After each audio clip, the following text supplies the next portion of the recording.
for the Warriors, but maybe it felt like a statement game for DeMarcus. How did you see them take care of business?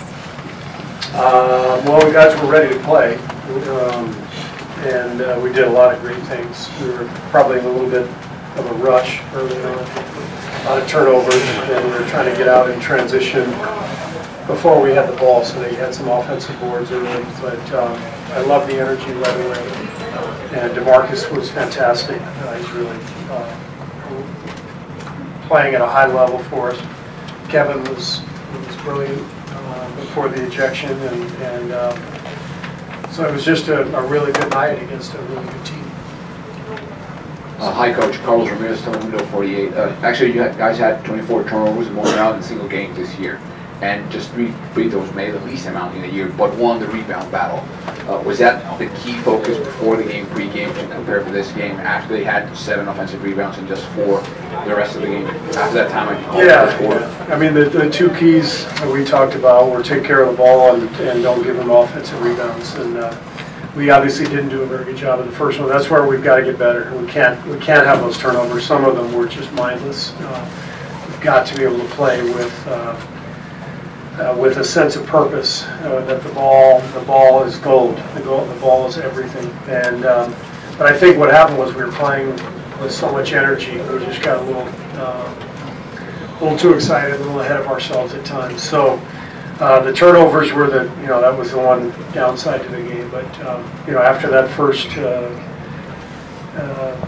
6 to 8 minutes, maybe the whole first quarter, we did a much better job on the glass, keeping them off the glass. Steve, what was your view on everything leading up to Kevin's ejection?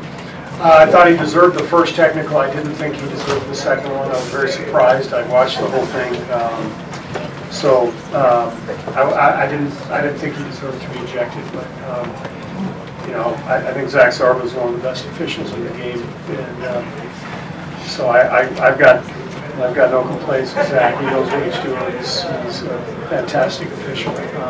It's just surprising, and I never really did get an explanation. I didn't get a chance to talk to him, but we move on. What are a couple jarring dunks like that right before halftime? As you approach that? No, I'm not concerned with that. The officials do a great job. It's a really brutally difficult job in this league, and I think we can be better in terms of keeping our poise, myself included. And you go into each game, you're excited, but you're gonna yell at the refs. Both teams are, but you've got to keep your poise throughout, and we'll have to do a better job in the postseason. Steve, you referenced the defense that was played against Denver tonight. It seems like whenever Jokic is out there, you drop, his numbers are not as high as they normally are. And tonight, just watching him, it almost looked like he was playing in quicksand. What is it about the matchup that you guys do so well with it? Because he just was not very effective tonight at all. I think it was just a tough night for him, but obviously playing against DeMarcus is not easy. And Jokic is a tremendous player and so skilled.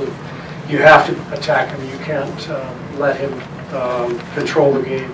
So I thought we did a good job of trying to be aggressive with him, but that doesn't mean it's going to work next game too. I mean, he's a great player.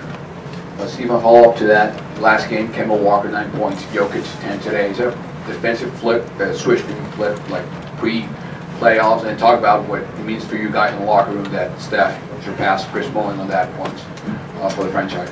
Well, yeah, our defense has been better the last couple of games, and I expect this to continue. We only have, 5 games left? 4, 5 left.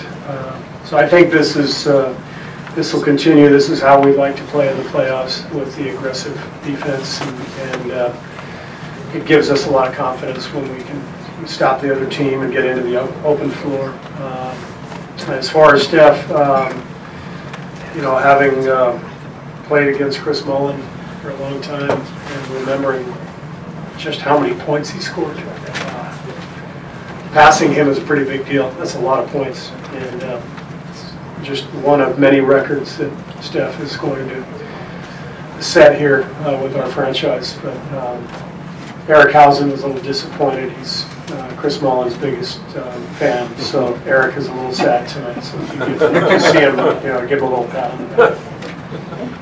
You were saying the other day after Mike got his 15th tech, he won't say anything. Yeah. He knows I can cross the line. With Kevin, he now has to. Do you talk to him any differently knowing that one more and he has that automatic suspension? I appreciate you telling me that. I didn't know he had 15, so I'm going to pass that along to Kevin. Anybody else? Thank you. Thank you. We'll have a couple guys in here shortly.